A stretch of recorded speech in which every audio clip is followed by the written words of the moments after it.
Hello, everyone. It's Stephanie Mines reporting to you from the big island of Hawaii, where we are reeling still from the horrific losses on our neighbor island of Maui. I have moved here recently, and I'm sorry that I don't have my beloved Tara behind me, as some of you may recall her presence. Perhaps you can feel her presence throughout this program that I am about to launch, When Warriors Cry for Peace.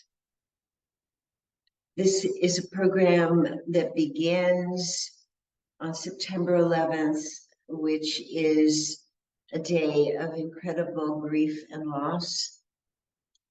And I want to start by honoring grief and loss. And indeed, you will hear during this program voices from the grave, voices of our ancestors, voices of those whose lives were taken, but who want to communicate with their beloved humanity.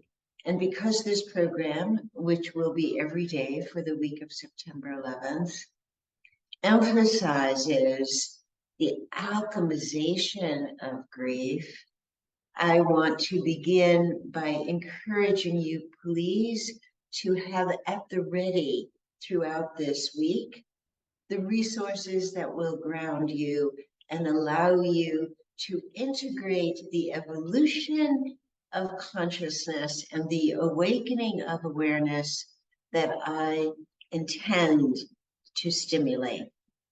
I'm going to begin with sharing some very simple touch applications that can sustain you and that are very easy to remember.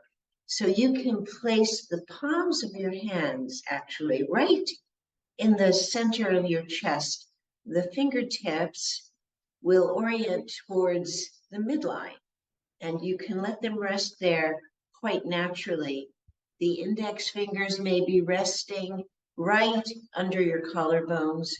Please allow them to be there intentionally.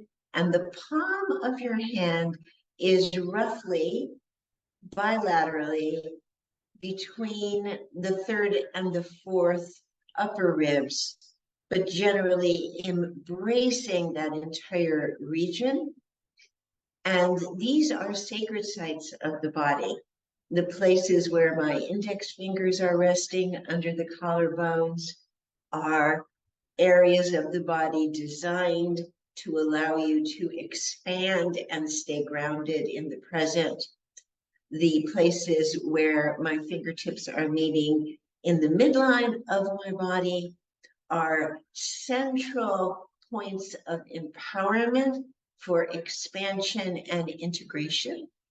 And where my palms are resting, that area in particular allows us to integrate overwhelming experiences such as overwhelming grief and loss, which we will identify and speak to specifically during this week and today in particular. So let's breathe into these sites. You may close your eyes if you choose, and if it's safe to do so, and allow your belly to fill up with the breath of life and feel that satisfying fullness. And then emphasize the out breath, really being present to the out breath. And then see how, after a brief pause, you fill up naturally. Feel that fullness in your chest. Feel the widening across the collarbones. And then the out breath, which we prolong. Let's do that together.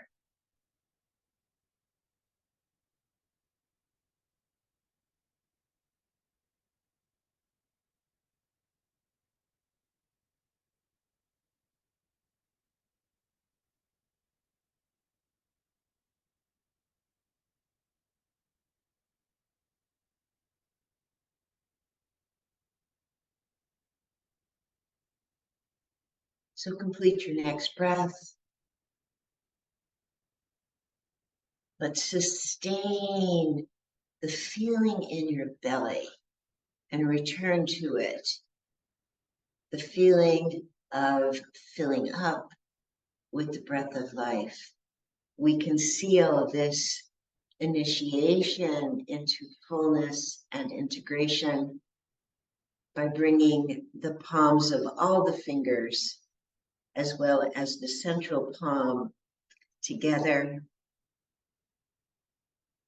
in what is known as an inju or mudra. And you can place this mudra at the heart center. Feel the wideness again, recalibrating your capacity.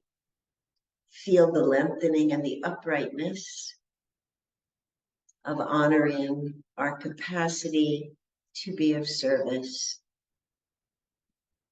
I want to acknowledge my teacher, Mary Eno Burmeister, of blessed memory, my ancestor, who taught me these applications, and that I am enormously privileged to share with you so that we can evolve our consciousness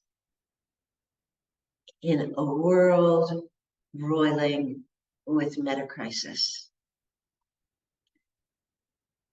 So the week of September 11th marks the tragic loss of life, the devastating shock that we experienced throughout the world and the aftermath of that. I want to link that experience of loss of life with an understanding of the losses that we have experienced by the suicides of our veterans. I want to speak to our veterans, many of whom were called to service by September 11th. Many soldiers, men and women, re-enlisted or enlisted because of what happened on September 11th. And war once again afflicted us as it has for centuries. This is a timeless theme of loss, and I want to speak very specifically at this outset to the suicides of our veterans and the impacts of those suicides on their families. So this week will be about identifying the horrific losses of war and how those equate with the losses of climate crisis and how the resources are the same for both. As I said, we will be speaking to veterans, to the families of veterans.